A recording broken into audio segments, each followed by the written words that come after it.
Coming up on This Week in Computer Hardware, ZombieLoad means you need to patch your Intel CPU. Again, gorgeous folding ThinkPad laptops coming from Lenovo. HP's got a dual-screen gaming laptop. SanDisk ships 1 terabyte microSD cards and quite a bit more. All coming up next on Twitch.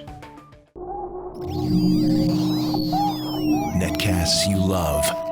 From people you trust. This is Twit.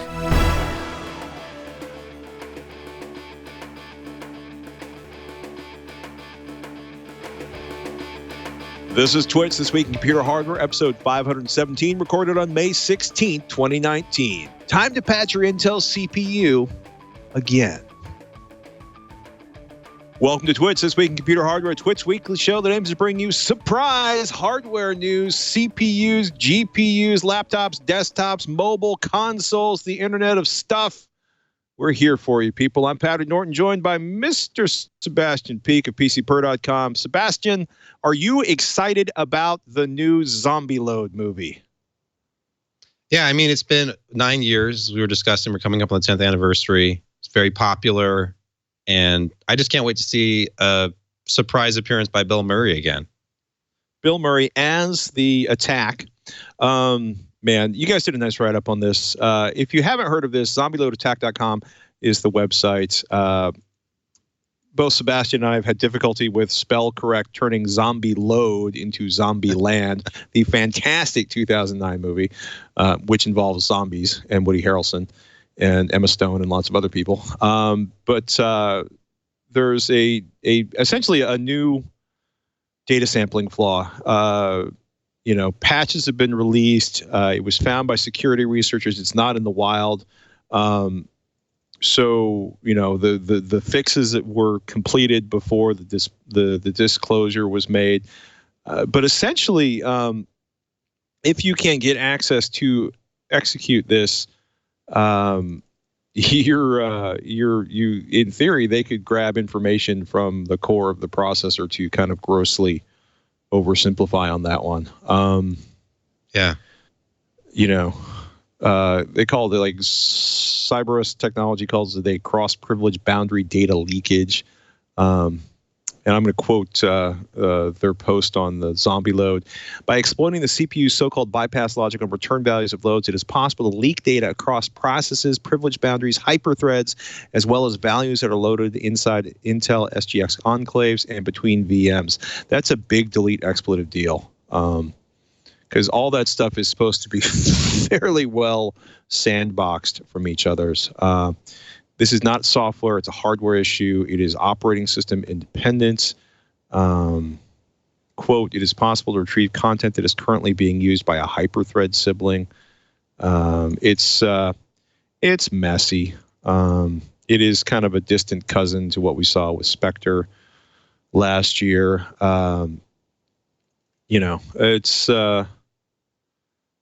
It's unfortunate. There is a patch. There was some initial... there will be a performance hit. The stuff I've seen says mostly 3 to 9%, but that of course seems to be quoting kind of the patch running on the fastest processors Intel's ever made. I have seen titles, but I have not seen supporting evidence where some people think it could be as much as of a dramatic a hit as 40%. A lot of that I think depends on the application.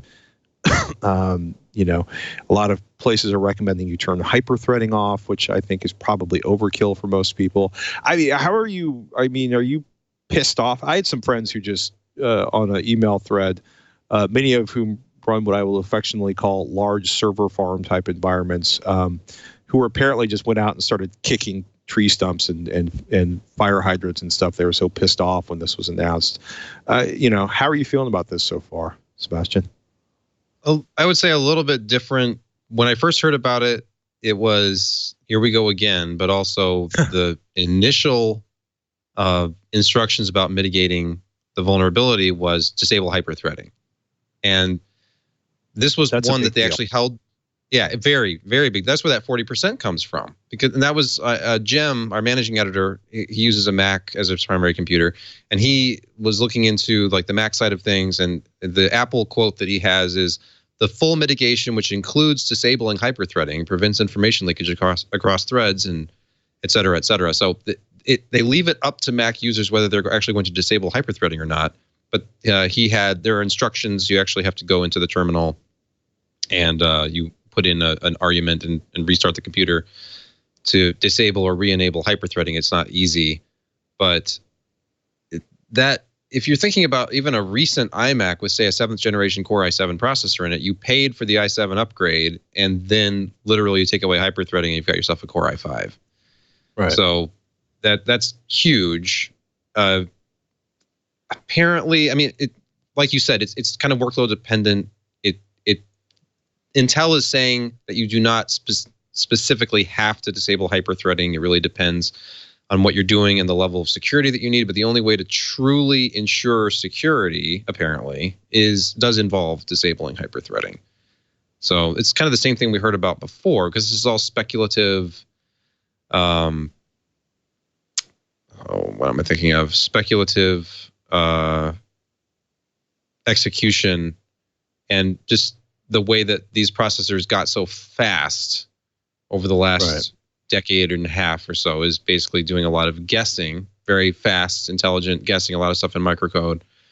And there are patches that were issued. This was one of those things where they actually held back. The researchers contacted Microsoft and Intel and Apple and Google were all working behind the scenes so that when this website went live and when they came forward with their findings, there were already patches being distributed. So once again, like single-digit performance decreases noted, but then it's a matter of whether or not you feel like you need to, or whether or not you have to, depending on the policies, like where you work, what type of work the computer is doing. Just home users are probably fine just running the latest updates.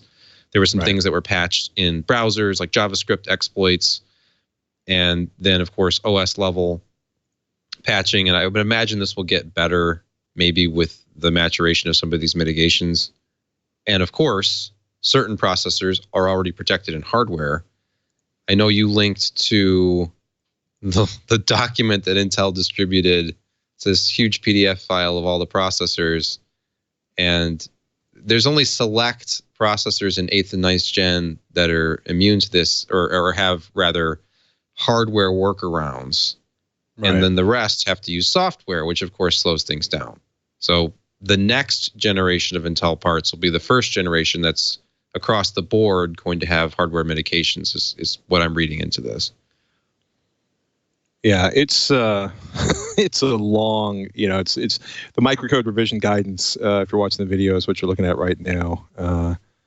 And section 1 is the planned microcode updates, and it is a staggeringly long list of processors, as you would expect, right? Because they pretty much said this is going back to like 2011. I'm looking at Haswell, Ivy Bridge, Kaby Lake, Sandy Bridge. It just goes on and on and on. This is one of those things where I'm glad the researchers found it. I'm curious, from a purely kind of security through obscurity, which is generally a bad idea. I'm curious whether or not anybody would have ever found this, or if, by some wild chance somebody had already in the past, which I doubt. But expect an update, for your desktop or your laptop. Check your motherboard, check your website for your laptop. If you run servers, you know what to do better than we do. But ZombieLoadAttack.com for more information. And, we're going to try to pick the news up and get a little more cheerful at this point. You guys had a post AMD's Horizon Gaming Event. Going to be live streaming from E3 2019, June 10th, 3 p.m. Pacific Standard Time. Not that I'm kind of stupid excited. This is, what's the word? What do we expect to be announced at this one? Well, we can start by picking the screenshot of the video apart and talk about how the Z in Horizon is suspiciously highlighted where it would look like a 7. And so, of course, they've been doing the whole 7 nanometer thing for a while, and Radeon 7 is already a thing. So because it's a gaming event, we assume this is Navi, the graphics card launch. And right. Dr. Su, the CEO of AMD, is giving the keynote at Computex. So I would hope that on stage at Computex, she's revealing the specs and all the final details about Ryzen 3000 series processors is my hope. The only one of these announcements, looking through their actual PR page, that promised hardware announcements was E3. But another processor roadmap was, I don't know if it came about because of an earnings call or what, but there was one being distributed around, I think yesterday, the day before, that said that basically they've confirmed yet again, as if we needed any further confirmation of what's coming this year. So it's literally just a matter of whether we get it at the end of May or into the second week of June. And the video cards, in theory, being available by Q3 is what we keep on seeing. Like, and there've been fewer rumors surrounding Navi than Ryzen, as far as I've seen. Right. But so I don't know anything. I've not seen even any credible, spec sheets saying like this is how many, streaming processors it's going to have. Here's the core counts, or the clock speeds. So we will see. But it's been a long time coming. We've been teased about new products since CES, and we've heard rumors even before then. So it'll be a refreshing change to have into the summer brand new, Zen 2 CPUs, brand new GPUs that are hopefully put some pressure on NVIDIA, and we see prices start to fall across the industry. So it can only be a good thing for all parties. We hope. Or mostly the consumer. I don't care if NVIDIA has to lower their prices. That's fine. Or an AMD too. Just cheaper things, faster, and more physical cores and less hyperthreading too.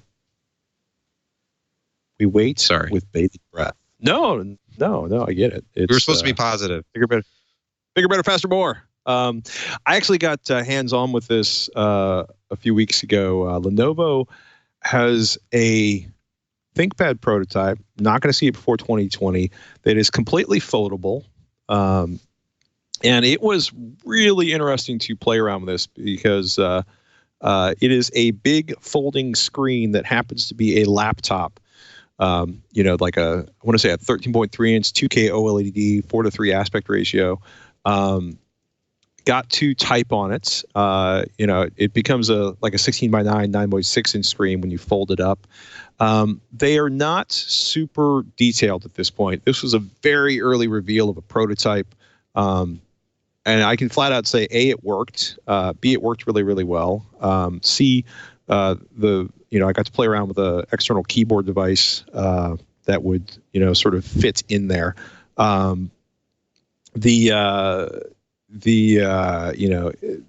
LG's making the display. Pretty simple. USB-C ports, stereo speakers, Wacom-based pen supports. It's going to ship with a Bluetooth keyboard. And, they were adamant that it would have an all-day battery. And it's thick enough behind both of those screens where it folds that it has the space to put a whole bunch of battery in there, which you'll need for a screen that big to have all-day power. I think it's really, really interesting to look at. I may also be just kind of fascinated by the idea of having a large display that folds into a small display. The hinge looks really sophisticated. Because as we've seen with certain phones, you actually have to be able to radius the OLED, the foldable OLED, to keep a particular radius on the foldable OLED to keep from damaging it. And then, of course, you kind of try to tension it out a little bit. And I talked to them about that because you can't really, these screens don't stretch. So tensioning is probably not the right word, but it was interesting. The screen looked gorgeous, and we don't expect to see it much before 20. Well, we won't see it period before 2020.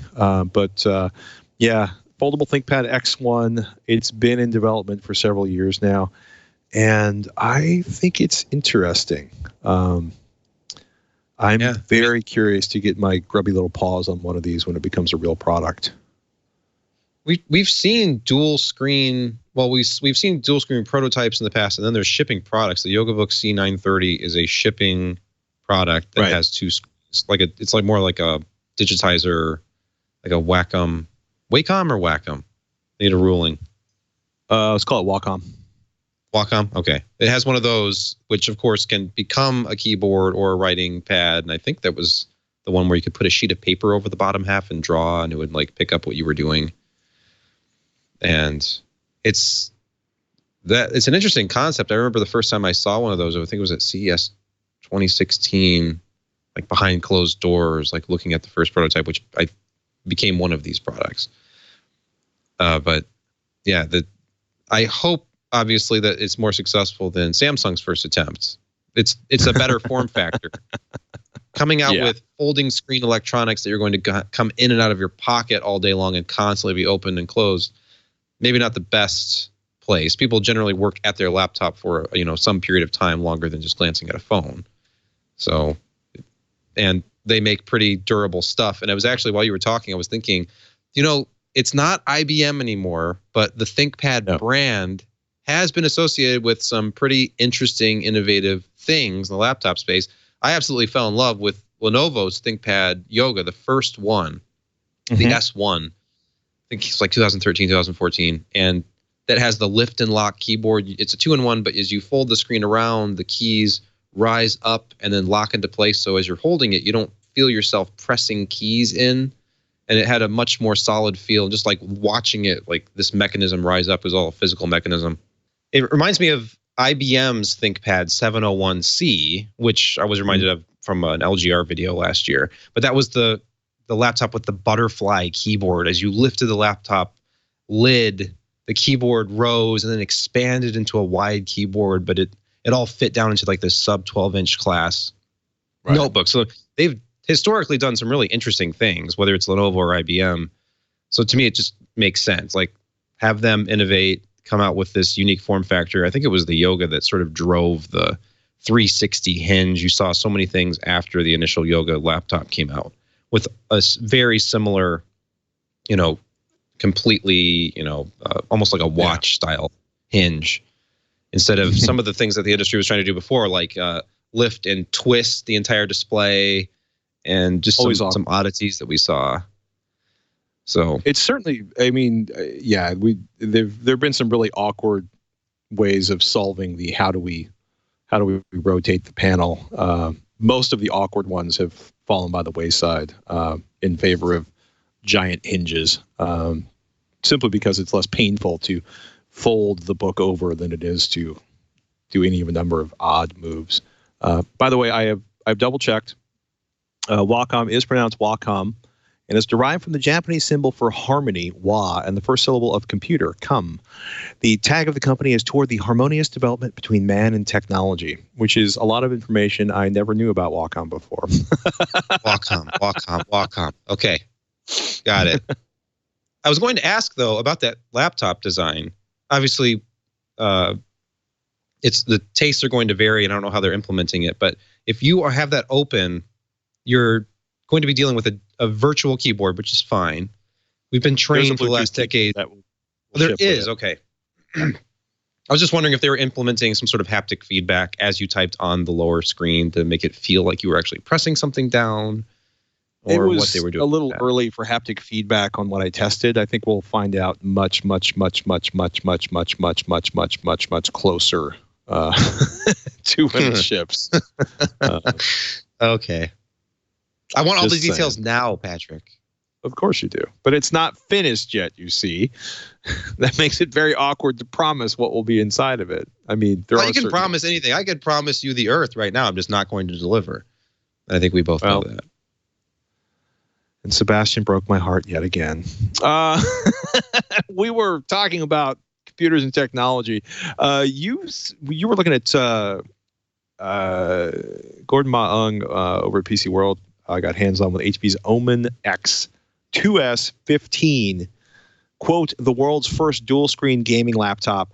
And I'm trying to decide if it's really dual screen, and it is, but it's not in the way you're thinking of, like two giant screens. It reminds me of a certain semi-useless feature on MacBook Pros, but bigger and more useful. Yet I don't know how to describe it. If you're not watching the video, go over to PC World and search for HPS Omen X2S15. But it's interesting because you can kind of zoom in on the display using it. It's a keyboard with a touchpad to the right of the keyboard, and then above the keyboard on the lower half of the laptop there is an actual sort of embedded display. It looks like a 4 or 6 inch embedded display. Then there's then above the hinge there's a full size 15-inch display. So you could, it's a 6-inch screen, pardon me. And, they have a utility built into it that allows you to do things like, mirror parts of the screen or zoom in on a portion of the game on that smaller display. It's really interesting, because it's a little 6-inch 1080p LCD. And, what's kind of slick is you can hit a button and whatever's on the main display will go to the smaller display. The main display, by the way, is a 240 hertz G-Sync panel, a 1080p G-Sync panel. So this is a fairly hefty gaming machine. You had me at 240 hertz. Yeah. Look at that cooling. If you're watching the video, just huge heat pipes and big fans on the bottom.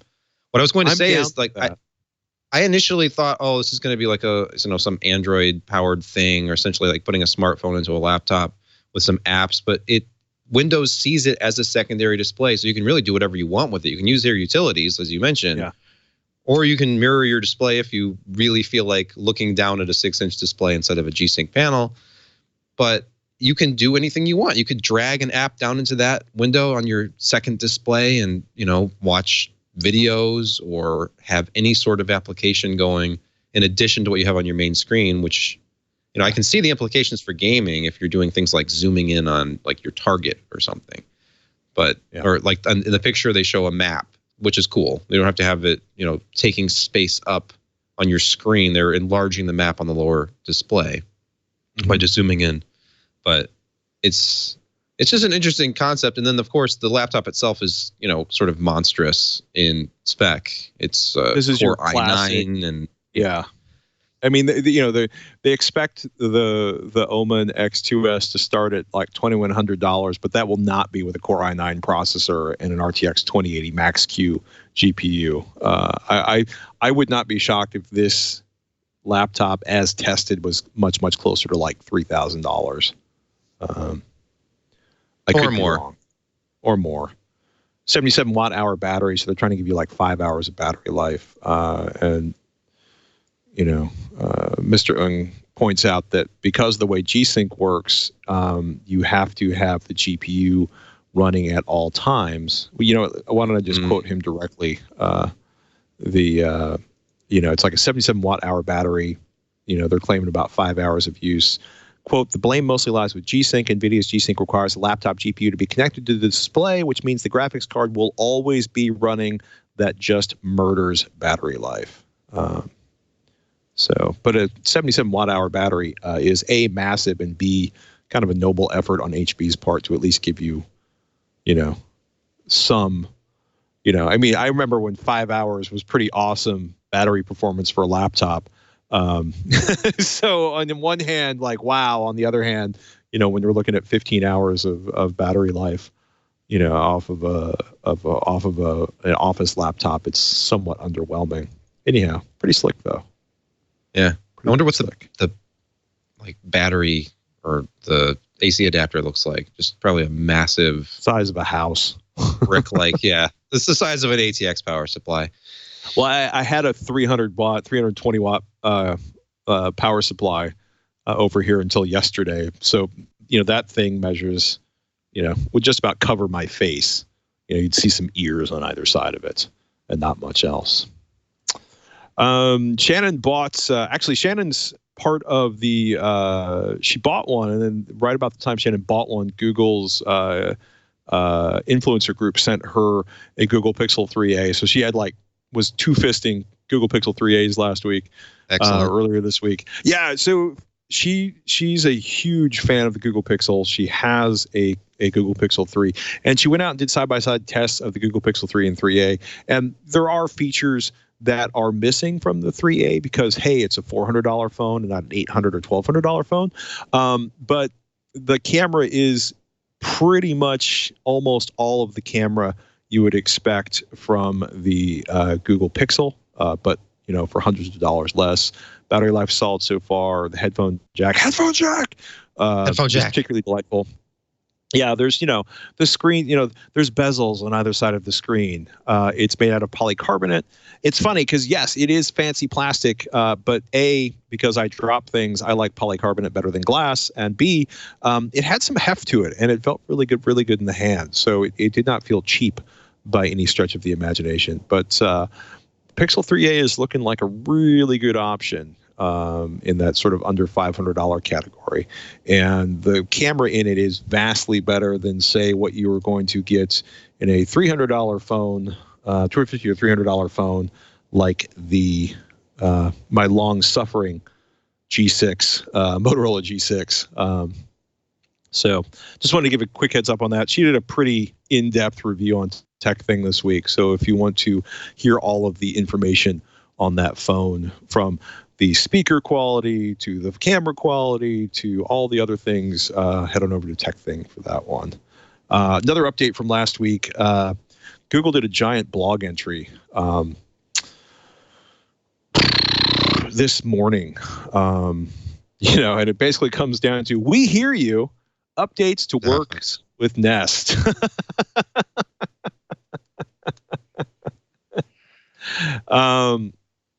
Last week we announced that we would stop supporting the Works with Nest program on August 31st, and this week they've decided that your existing, I'm going to quote here, your existing devices and integrations will continue working with your Nest account. However, you won't have access to new features that will be available with a Google account because they want you to move to a Google account.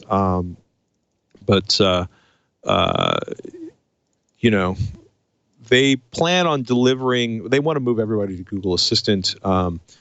Works with Google Assistant, works with 3,500 partners, 30,000 devices, works with assistant routines. They're going to bring the automatic trigger of home and away status to the Google Assistant later this year. Essentially they've acknowledged that people spent years integrating their home and lifestyle in with Works with Nest, and connections will continue to work. They won't get killed off on August 31st. Quote, not until replaced in Works with Assistant. So, short answer is they're not going to kill it off August 31st. Long answer, they're going to kill it off as fast as they can develop it, or develop replacements inside of Works with Assistants. So that was it was interesting. It was interesting watching the response on that because, it took me a while to really kind of grok the idea that they were really aiming to kill off Works with Nest. And it was also interesting to watch the responses on Twitter, which I won't get into at the moment. Did you read Samsung's claims that they're moving to 3-nanometer chips? Yeah, I was just looking or at I should this. say a 3-nanometer process. 3-nanometer process, which is funny because, AMD is very proud of TSMC 7-nanometer and that they're using in all their products, and Intel is still struggling on their own process to get 10-nanometer out the door in volume. And here's Samsung saying, yeah, that's cute. We have 3-nanometer. It'll be ready by 2021. So, and it's half the power. They're saying up to 35% more speed. And I was just looking at what is the technology here? It's GAA, gates all around transistors, which you can read all about in this CNET article. So I need to educate myself here, but that's their own. I believe it's their own. Yeah, it's Samsung manufacturing. So they're not TSMC or, it's very, they're very excited, right? They're going to boost speed 35%. They're going to cut power use 50%. It's going to make your phone the coolest, bestest thing ever. And, they're basically, so, they're quoting a consultant from International Business Strategies who says that Samsung is 12 months ahead of TSMC. and that Intel is 2 to 3 years behind Samsung, which means they're a year or two behind TSMC. Although, quite frankly, it feels like they're farther behind than TSMC than that. But of course, because they were so far ahead for so long, and then things slowed down. I'm really curious to see if this actually happens. They're pretty enthusiastic. I'm looking and I'm sure there will be new technology beyond 1 nanometer. Right. This person is quoted as saying, I'm not sure what kind of structure, but it will emerge. So it's just never going to end, Patrick. We'll just have to come up with a new name. We went from micrometers to nanometers, and what's next? I'm sure there's some technical, explanation that I don't know, but there's some term that I'm not aware of. I'll be curious, how long it takes them to get, to yields that they can afford to produce, because they're talking about creating a 3D structure that wraps, if I'm reading this right, that wraps the entire channel with gate material. So it's like a hug. Yeah. So, this is interesting. I'm also kind of curious to see where this goes. I also didn't realize that Qualcomm uses Samsung to build some of its Snapdragon 730 processors. I thought that was kind of interesting. So we shall see. Yeah. GAA. It's the future. Gate all around transistors will change everything if they ship. The other one that was interesting this week from the phone universe was 905 Mac. Right, so Intel, Apple, 5G modems, mayhem, crisis, and the headline on this one from Michael Pollack over at 905 Mac is Apple's custom 5G modems may not arrive until 2025 after a, quote, long and painful divorce, end quote, with Intel. And this is kind of referring to an article from theinformation.com that is writing, that is titled Behind the Intel Apple Modem Divorce. And you have to subscribe to get full access to that article. The snippet here reads almost like a voiceover narration in a noir movie or something. Yeah. Just imagine a dark street. Apple was preparing a line of iPhones.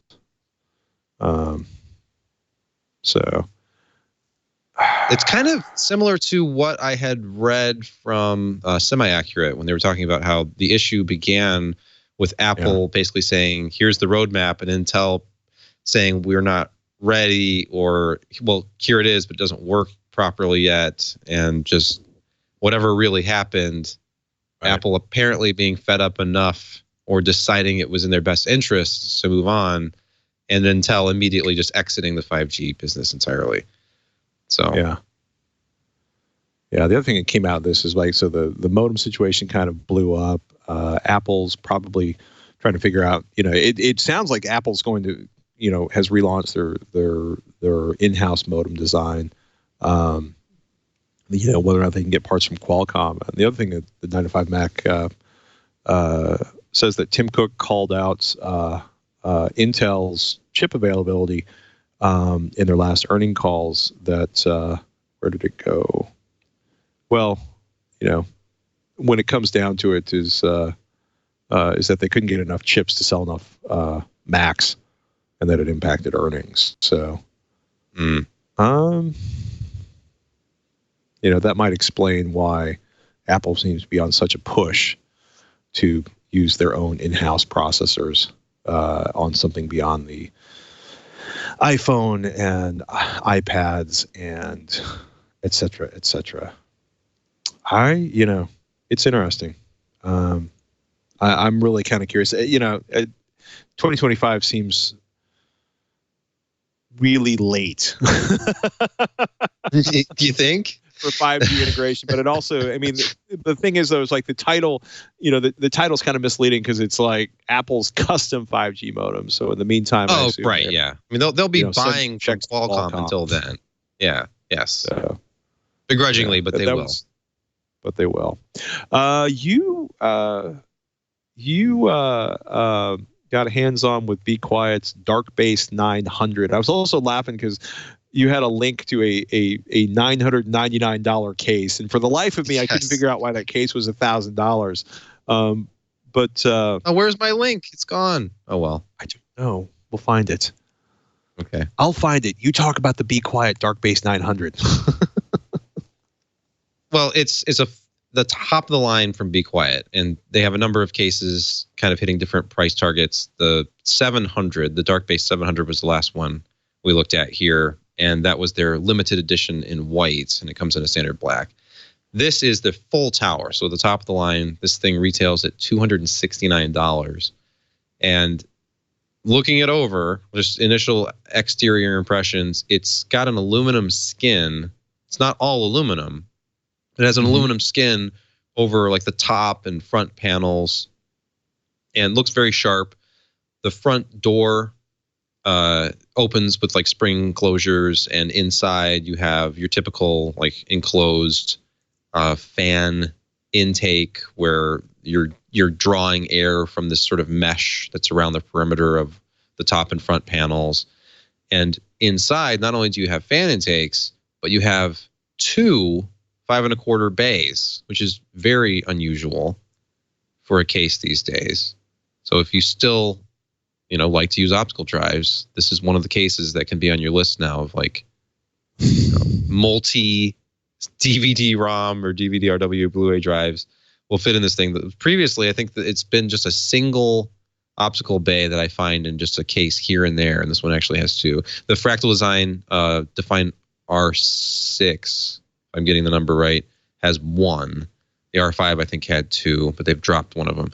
So it's just interesting things. It has a wireless charger for your phone built into the top of the case, which the original Dark Base 900 had as well. This is the revision 2. It came out last year, I believe, and it basically updated I/O, so it has the faster, like Gen 2 USB 3.1 Type-C port on the top. It has a fast charging USB port for a phone, plus that wireless charging pad, and kind of some interesting touches to the way that this case is constructed. The bottom shroud, a lot of cases we see with PSU shrouds on the bottom, on the inside, and this one is kind of modular. You can take it out, and you actually have to take it out to build the case because the PSU mounts underneath it, which is kind of unusual. Just some things that it takes a little bit of extra time to build this case, but when you look at the rather massive accessory pack it comes with all these extra parts for mounting liquid cooling and additional cooling and extra SSDs, and comes with 3 extra hard drive cages, and so it's pretty deluxe. So I started to kind of come down a little bit when I initially my sticker shock at the $269, and of course it's funny that you mentioned at the outset this $1,000 case that InWin announced that's available now, but $269 is a lot for a case. And then of course InWin's 928 Super Tower, which you found, or so you thought. like, oh well, $999. Well, I expect that, but InWin always has like these like just absolutely beautiful but very, very expensive kind of, I guess I'll use the word aspirational computer cases that look unbelievable in their CES booth, like the motorized case, the H-frame, I think, and they have just some wonderful all aluminum designs that are just staggeringly expensive. But here I am complaining about a mere $269. It seems like every case I touch has to be at least $200. It's like another week, another $200 case. How much is this one? Oh, $199. That figures. But back to the Dark Base 900 version 2, revision 2. It's very quiet. It's a Be Quiet case. They started as a company that made those panels that went inside of computer cases to make them quieter, and they have those inside of every, panel on this except for the glass side, of course. Right. So there's a bit of a concession there to make it look pretty and to see your build. And this comes with RGB lighting, which you don't have to use. They're separate lighting strips that you put wherever you want. But it's all very, very, very well put together, very impressively built, as always. I've reviewed, I think, 3 of their cases so far, and they always have extremely like everything is lined up really well, everything is machined well. I never have any issues with the build process at all. This one's just a little bit more complex. I actually had to use the manual, which, you know, who reads the manual? But of course, you should always read the manual when you're building a computer case. But I had to. I'm like, what? How do I put the PSU in here? What's going on? Where does that screw go? So it all went together. It looks fine. Yeah. And a surprising amount of airflow. It doesn't really show up in pictures. You look at a solid door with a big panel on the inside of it to reduce noise, and you're thinking this thing is going to be like a little oven, but it moves quite a bit of air. It comes with 340 millimeter fans, and temperatures were not going to be, you know, as good as they would be in an airflow case with a mesh front panel, but they were perfectly fine, and it was very quiet. I mean, my highest noise level recorded was under 34 decibels. It was like 33 point something. So very, very quiet. And then you do have the option of tweaking the fan controller. They use this interesting dual zone fan controller on their higher end cases that has, I think, 4 fans on each channel. So you can have, I think, 8 or maybe it's 10 connected to it. And you can choose, there's a little switch on the controller itself for each channel. You can say, well, this is the performance side and that's the quiet side, or leave them both at performance or quiet. And I left them at quiet. And then in addition to that, there's this stepless fan speed controller above those optical bays. And you can just slide it to the left and right to, like, on the fly, change your fan speeds and even further fine tune them beyond that switch. So a very good level of control just to hit whatever kind of thermal and especially noise target you're trying to reach with the case. And, you know, if you've got 200 plus to spend on a case, you start looking at things like, well, how quiet is it? You know, obviously, do you like the aesthetics? Does it have the room you need? And then this enters in to the equation of, does it have optical drive support, which, you know, you're not going to find a lot of cases with 2 of them. So I've talked about it enough. You can read the review if you want to see more. I think I took like 40 or 50 pictures in this one, just galleries of images galore. So you mentioned when doing aspirational cases, you know, these beautiful cases at CES. I'm trying to figure out, because I keep looking over at this picture, like the 928's armored shell is composed of anodized 4 millimeter thick aluminum, which offers a clear view, or equipped with tempered glass side panels, clear view, innards, blah, blah, blah. And I'm just trying to figure out how this thing, I mean, it's got a lot of fans. Like 1, 2, 3, 4, 5, 6, 7, 8, 9. Dual. Don't tell me you're trying to shroud. Figure out why it's $1,000. Yeah, it's exactly what I'm trying to do. Well, you know, Patrick, it's because it's just a higher echelon of enclosure. It takes you to a different place that you've never been to before. Oh, you can ride down the road in a beat up old, you know, I don't want, it's a Kia from, you know, 1999, or you can take, Yugo.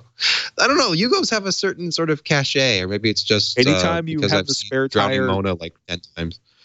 You know, this when you can use this, when the spare tire is literally the part of the cover for the air filter, you've got a certain level of creativity that is admirable in a vehicle, but it's also a vehicle that's kind of universally mocked. I mean, it's interesting to look at the design on this, because there's a lot going on in terms of the structure and the frame on this. But yeah,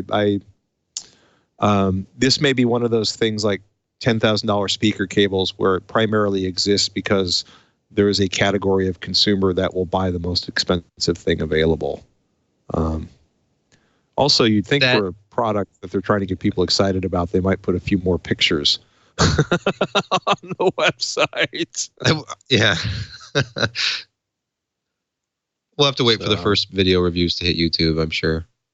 Oh my goodness. But it is out of stock. I can't order one if I wanted to. I'm sorry. I can't be the guinea pig and order one of these.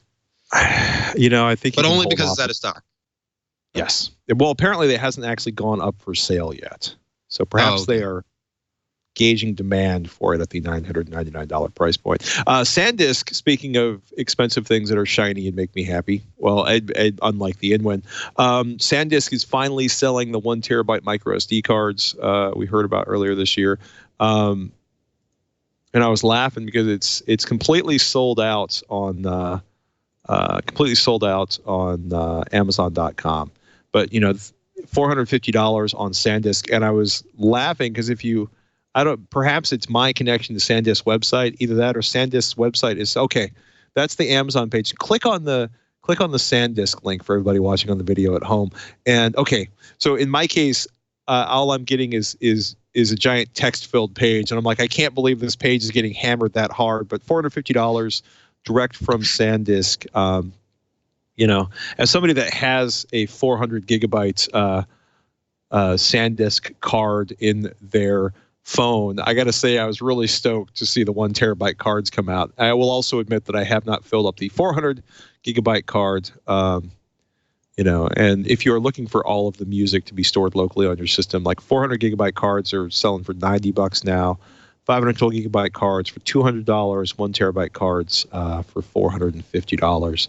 Not the highest performance, although I'll be honest with you, you're looking at V30. A lot of people are like, I need V60 or V90, which I guess is because they're recording 4K video on their phones. But it's U3A2 V30, so you're looking at like 30 megabytes per second, which is enough to do 1080p video. And if you're playing back video or audio, which is what I would be doing with a card this size in a phone, you have more than enough storage or more than enough speed to play stuff back. But anytime storage makes a big jump, I'm excited. Where are the 2 terabyte cards? Come on. They'll be here eventually. I need to record 8K HDR video on my phone. I understand the theory behind that. I will say, having played around with, I've got 3 SanDisk Extreme Pro SD cards that I've been playing around with, and I have to start recording again and labeling them because one of these cards will not successfully record for more than a few minutes because it seems to have heat issues. The other 2 do just fine, and I would be really nervous about recording 8K video on a micro SD card unless there was some pretty serious cooling inside of my device I was recording with.